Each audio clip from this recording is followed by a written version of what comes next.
All right then, good afternoon, everyone. Today is November 1st, 2020. This is a special meeting of the members of the State Liquor Authority being held in Albany and also remotely. We have Chairman Bradley joining us by telephone. Yes, I'm here. We have Commissioner Fan joining us by telephone. I'm here. And we have Commissioner Ford, who can be seen on the video.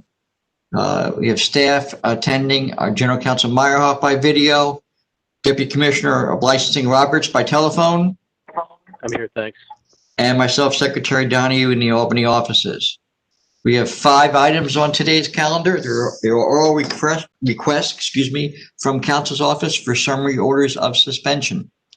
The first item, 1559-0, Rockland OP 212-1169, The Saloon LLC.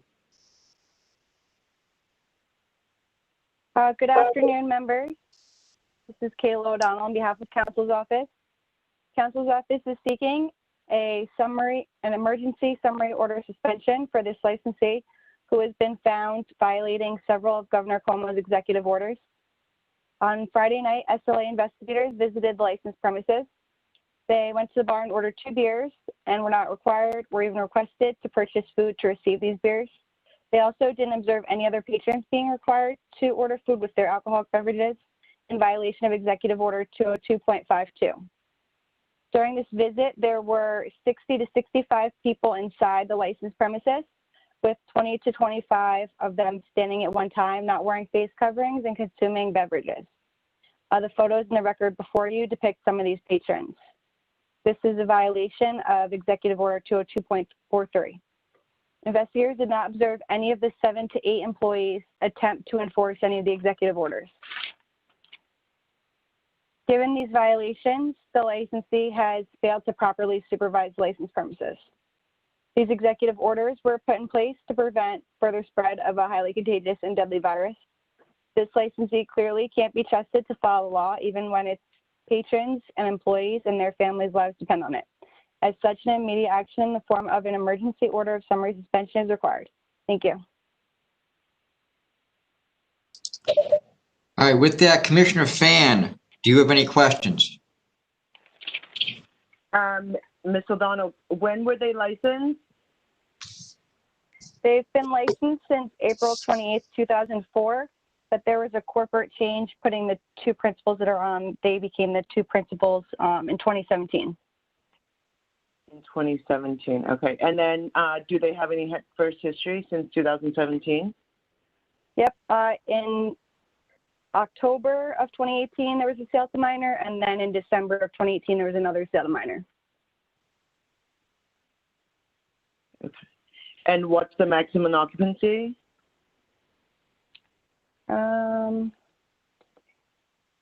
Just a second, just checking.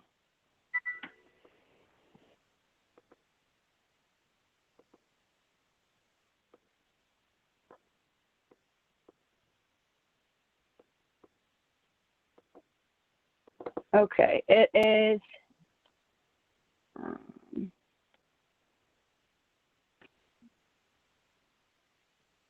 of course it doesn't, this document doesn't say. I'll have to get back to you on that one.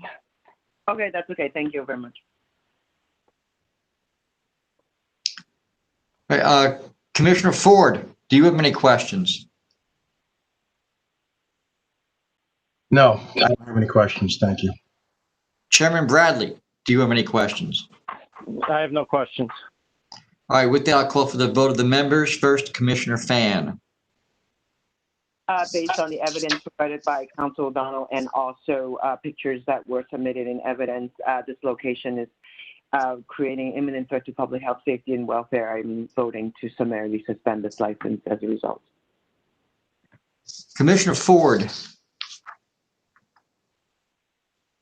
Based on evidence presented by council and pictures that we reviewed, I vote to summarily suspend this license as well. Chairman Bradley. Based on council's presentation, I find that this licensee has become a threat to the public health, safety, and welfare in the county. That is, for the last several weeks, has been having a significant increase in the number of positive cases, so they should actually be paying more attention.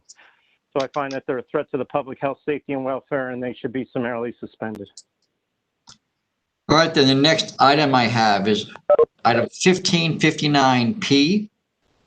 It's Albany OP 2000991. It's Mario Dante DiBiase. Good afternoon, Chairman Bradley, Commissioner Fan, and Commissioner Ford. William Brenner, Counsel's Office. I'm here today to ask that the board summarily suspend the licensee for blatantly violating Executive Orders 202.16, 202.41, 202.52, as well as failing to adequately supervise the licensed premises. The licensee, Mario Dante Biasi, DBA Larry's Tavern, has been licensed since May of 1987. The premises is located at 1862 8th Avenue, Waterville, New York. On October 30th, 2020, investigators Figueroa and Benedetto performed an inspection of the licensed premises. The investigators looked through the glass on the front door and observed two females standing just inside the doorway, drinking beverages without wearing face coverings. They also observed two males standing at the bar without wearing masks. All 8 stools at the bar were occupied. The investigators observed 4 females at one end of the bar dancing together without face coverings, who subsequently stood at the end of the bar drinking and mingling, still with no face coverings.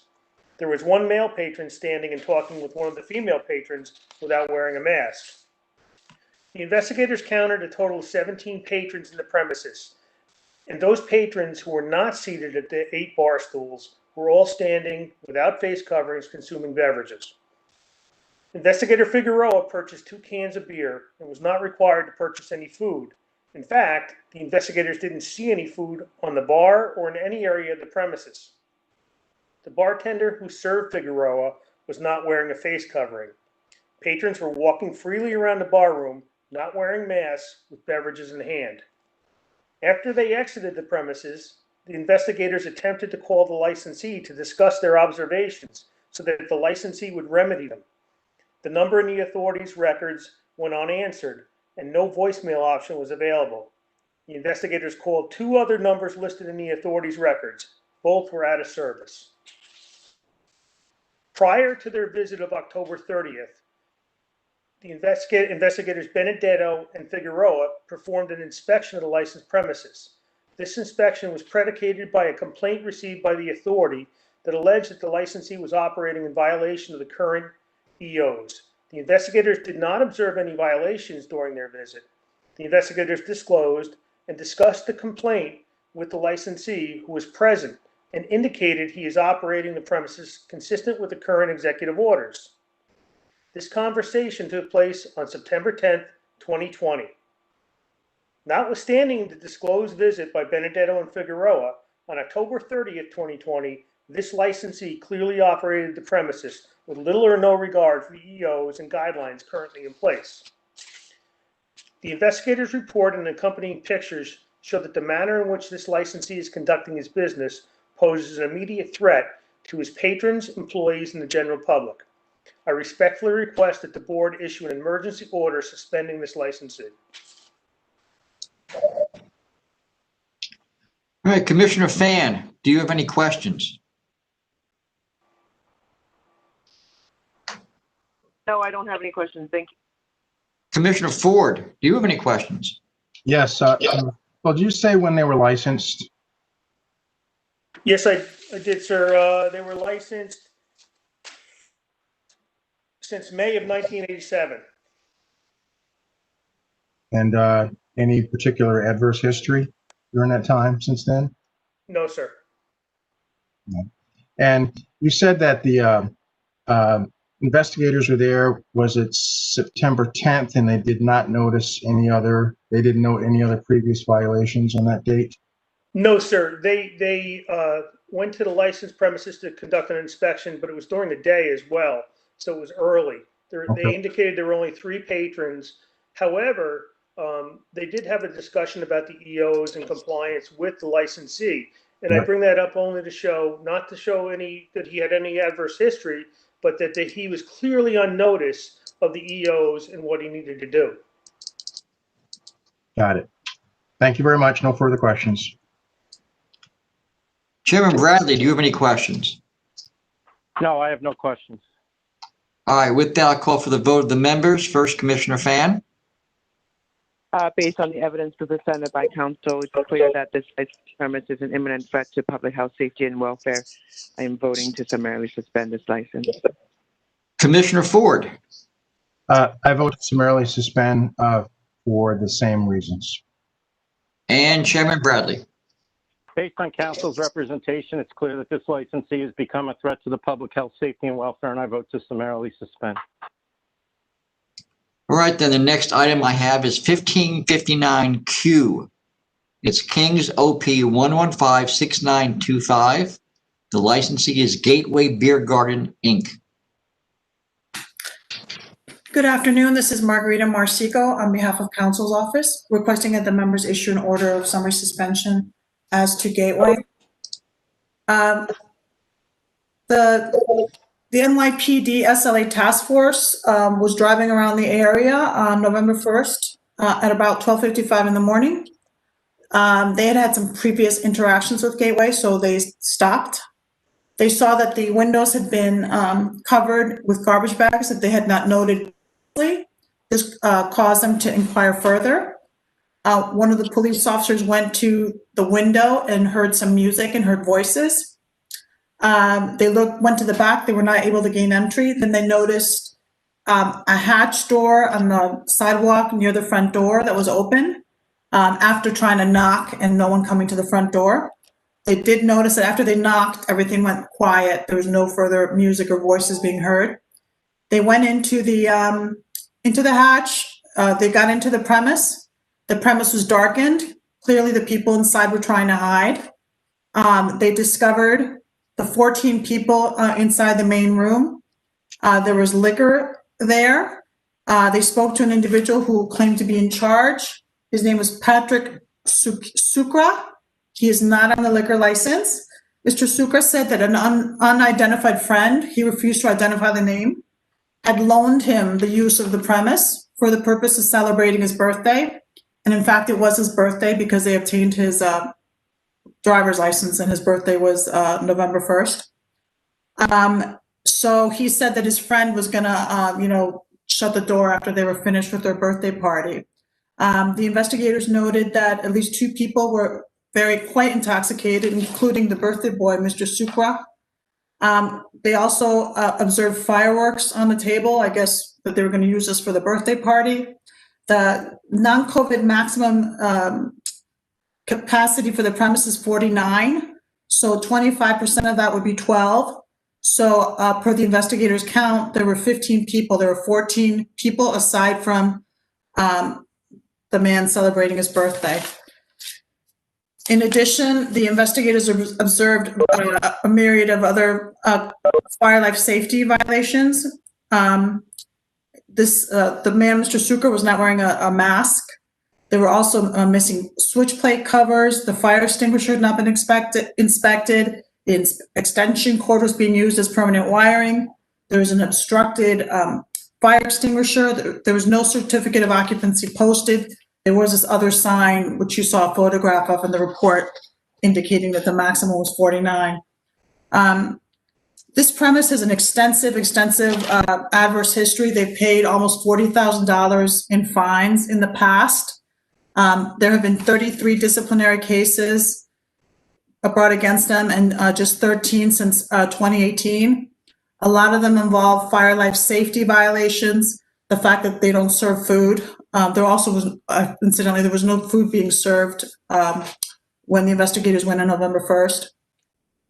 So it's not clear who's supervising this premise. The investigators actually mentioned the 2 licensee principal names to this individual. The 2 licensees are Michael Anta and Bismali Singh. And Mr. Sucra said he didn't know those 2 individuals. So, although they've been licensed since January 2005, they have a lot of baggage, they have a lot of history, and it doesn't seem that they're being adequately supervised. So based on these facts, we're requesting that you summarily suspend this license. All right, with that, Commissioner Fan, do you have any questions? I see you've joined us by video now. Yes. Margarita, when was this license issued? In 2005. In 2005. You cut out a little bit when you said how many cases have been brought against them. Did you say So- 13 cases since 2018? Yes. Wow, okay. And the $40,000 in fines and so forth. Is that 13 cases or 13 charges? I believe it's 13 cases. Let's see, on May 11th of 2018, they paid $8,500. On June 8th of 2018, they paid $4,000. On July 25th of 2018, they paid $3,000. Okay, I get the picture. And then July 19th, they paid $15,000. So yeah, they've been paying a lot of fines. Wow, okay. Thank you. All right, Commissioner Ford, do you have any questions? Maybe that's why their name sounds familiar. That was all before this board. Yeah. No, I don't have any further questions. All right, then, Chairman Bradley, do you have any questions? Yes, Margarita, you said that the birthday boy didn't recognize the name of the owners. Did he say who lent him the space? He refused to tell them. Investigator Stravali was there with Lieutenant Conforti. They're very experienced, obviously, at interviewing these people, and they refused to give up who was it alone on the premise. Okay, thank you. All right, with that, I'll call for the vote of the members. First, Commissioner Fan. Based on the evidence presented by Councilor Seco, it's clear that this location is an imminent threat to public health, safety, and welfare, and I vote to summarily suspend this license. Commissioner Ford. Based on evidence provided by council, it's clear that this licensee, whoever that may be, was clearly trying to disguise and camouflage what was going on inside the place, which was clearly violating all the rules. So I vote to summarily suspend. Chairman Bradley. Yeah, this licensee has clearly become a risk to the public health, safety, and welfare, and based on council's presentation, I'm voting to summarily suspend. But the next item I have is 1559R. It's Bronx RW 1317447. The licensee is El Jaguar Restaurant Corp.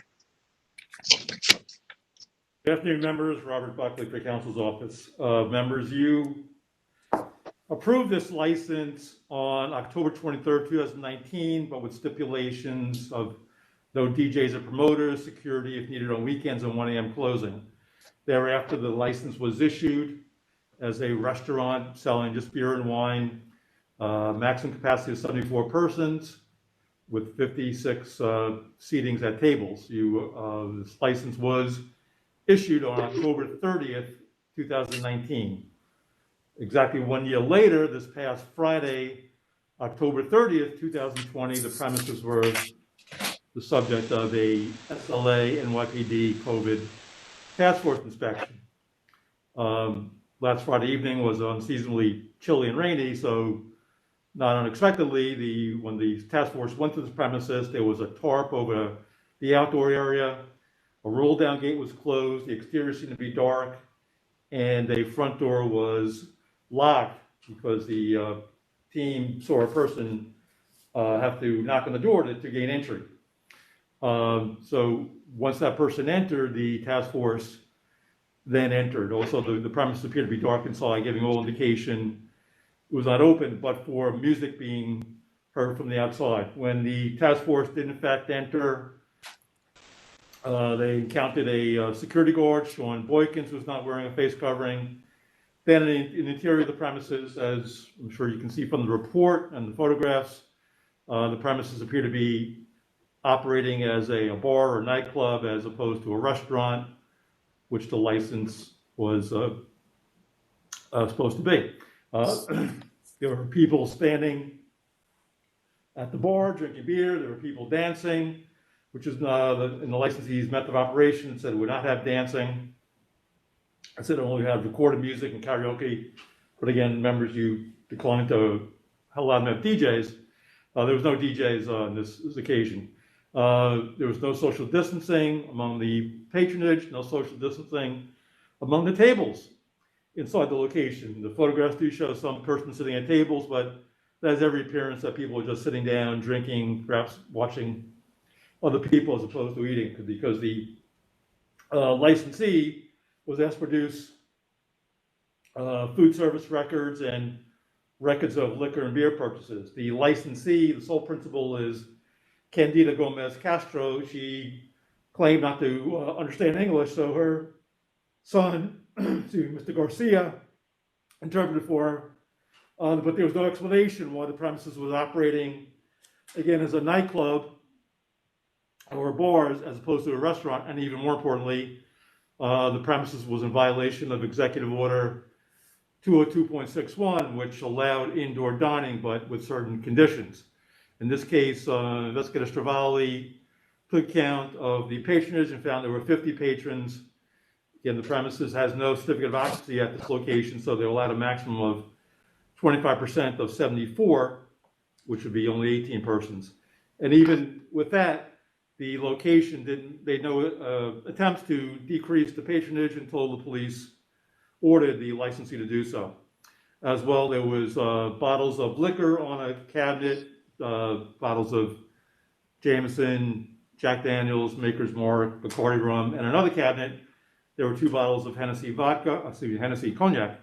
As well, there was a hookah pipe on the bar counter, and there was a package of nicotine hookah, Al Fakir nicotine hookah, and the premises no licensed to be a hookah location, as well as the liquor license was not properly on display. And when Investigator Stravali did an inspection, he found unmounted fire extinguishers, discharge fire extinguishers, uninspected fire extinguishers, and a defective exit sign and emergency light.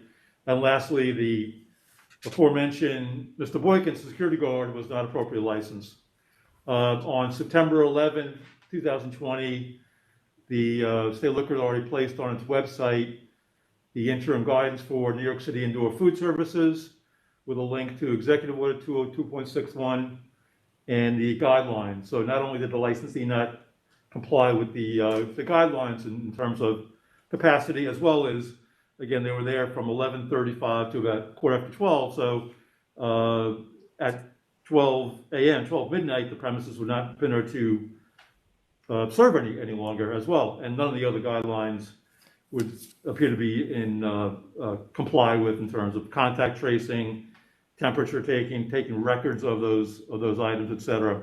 And finally, it appears that as well as the guidelines also require patrons to wear face coverings. Seen very little of the patronage wearing face coverings, as well as the principal, the bartenders, kitchen workers, and Mr. Boykins all were not wearing face coverings. Based on all that, it seems that these guidelines that were again issued by the Liquor Authority some 7 weeks prior to this October 30th date, the licensee should have been well aware of the restrictions and fails to comply with them. The licensee should, I believe, lose its privilege to sell alcoholic beverages.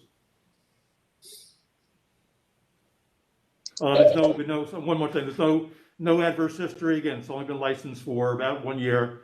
No adverse history and no evidence of warnings for executive order violations to this location. All right, then with that, Commissioner Fan, do you have any questions? No, I have no questions. Thank you. Commissioner Ford, do you have any questions? No, I have no questions. Thank you. Chairman Bradley. I have no questions. All right, with that, I'll call for the vote of the full board. First, Commissioner Fan. Based on evidence presented by Council Brennan, it's clear that this, I think it was actually Mr. Buckley. I think I got that name wrong. Buckley, yes. Sorry. It's clear that this location imminent threat to public health, safety, and welfare, and I vote to summarily suspend this license.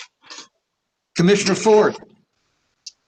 Based on evidence presented by counsel, not only for violation of executive orders, but also for other basic responsibilities of their license that they clearly were not adhering to. I vote to summarily suspend. Chairman Bradley. Based on the presentation by council, this licensee clearly has become a threat to the public health, safety, and welfare, and I vote to summarily suspend. All right, the next item I have is 1559S. It's Queens OP 1270684. The licensee is KD Inc. Good afternoon, Margarita Marsico for Council's Office. Again, requesting that you issue an order of summary suspension as to KD Inc. This premise is located at 24511 Francis Lewis Boulevard. It's licensed as a sports bar with a food preparation area. We issued a license to them on November 27th of 2013. It's owned by a woman named Carlin Roche. I'm somewhat familiar with this premise because I prosecuted them in the past. They paid a $20,000 fine in May of 2019 for being a focal point and for failing to conform to the method of operation and operating as a strip club, an adult entertainment establishment. There were 3 visits where women were observed engaging in exotic dancing, which is outside of their method of operation, along with a myriad of other issues, including the fact that they were not serving food. I recall that the licensee principal came, they were represented by counsel, and her brother came, and we all agreed to this potential settlement, and the members approved the settlement.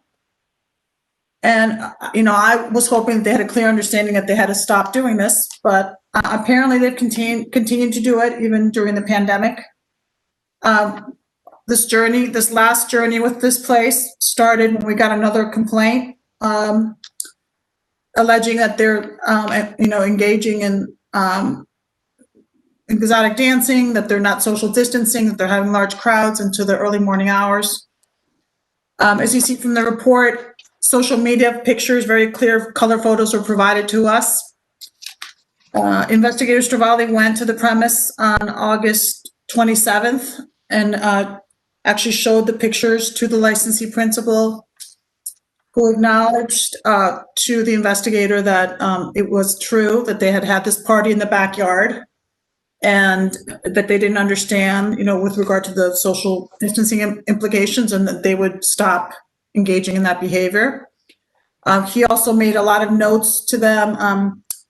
Actually, the following day when he returned, on August 28th, he returned to serve them with our warning letter, which basically directs them to cease and desist from this conduct in a written form, as you know. And he also did some surveillance of the front of the premise and the rear of the premise. He observed the security guards not wearing masks. He was told that the patrons are paying a $35 to $40 cover charge to get in. A couple of the security guards ran away. The reason the security guards ran away is because they're not permitted to use security guards, which has been a recidivist issue with this premise, because I think since they're operating outside of their method of operation and they're having exotic dancers there, that they're using security guards when they told us they would not be using security guards. So the manager lied to the investigator and said, oh, it's only 1 guard. I mean, not that that makes a difference. They're not supposed to have any guards, but she lied, saying there was only 1 guard, not 3. The food, New York City food permit has been expired since April of 2020. The investigator observed that they were cooking barbecue in the backyard. The backyard is not part of the licensed premise. It was not in their diagram. I don't recall having prosecuted them for that violation in the past. But in any event, they were doing that now, maybe because of the pandemic. They had tents set up in the backyard.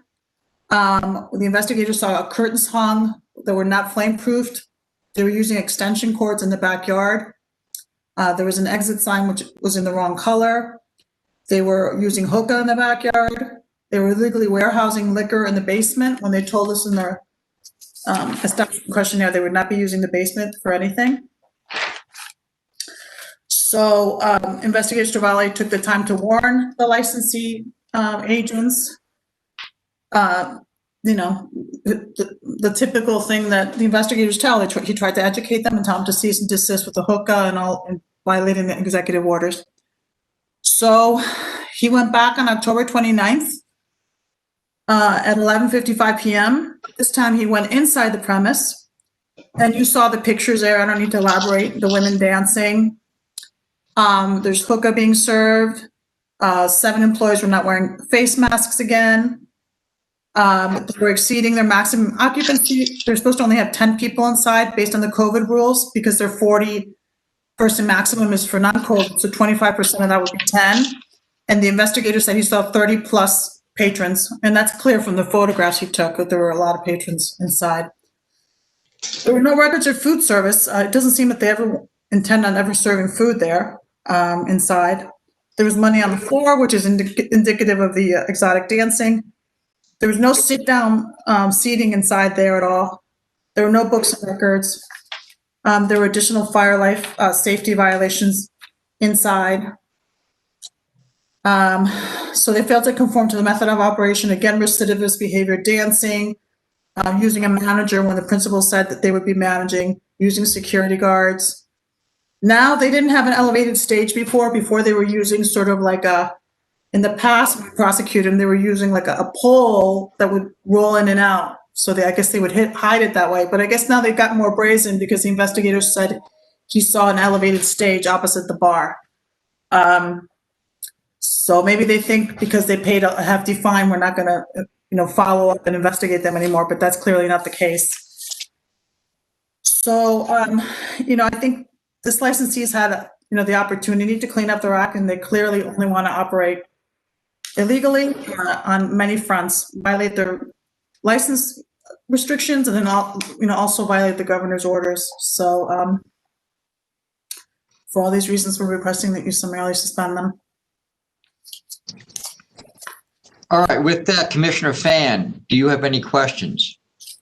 No, I have no questions. Thank you. Commissioner Ford, do you have any questions? No, I don't have any questions. Thank you. Chairman Bradley, do you have any questions? No, I have no questions. All right, with that, I'll call for the vote of the members. First, Commissioner Fan. Based on the evidence presented by Council Marsico, it's unfortunate that this licensee is continuing to operate outside of the law and perhaps going further and further away from being in compliance. And so due to imminent threat to public health, safety, and welfare, I'm voting to summarily suspend this license. Commissioner Ford, your vote, please. Based on evidence presented by council, shows this establishment is a threat to the public health, safety, and welfare. So I vote to summarily suspend. And Chairman Bradley. Based on the presentation by council, I vote to summarily suspend. It's clear this licensee has no intention of abiding by the laws, and as a result has become a threat to the public health, safety, and welfare. All right, then, Chairman, I have nothing else on the calendar. Do you have anything else? No, thank you all for working on Sunday. Good job. All right, with that, this meeting is adjourned. Thank you. Thank you. Thanks, Tom. Thank you, commissioners.